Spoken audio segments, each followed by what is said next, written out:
Яндекс таксисти 2 жыл мурун 3 жыл мурун токтогондо резко заказ берчү да Яндекс. Чота быйыл токтогондон кийин көпкө чейин заказ күтүп отурмай болуп калыптыр да.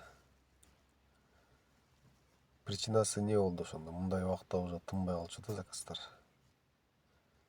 Элде акча жокпу же таксисттер көбөйүп кетти?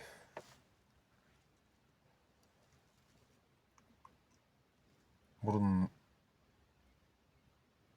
эркектер такси кылчу, азыр кыздар, аялдар, эжелер,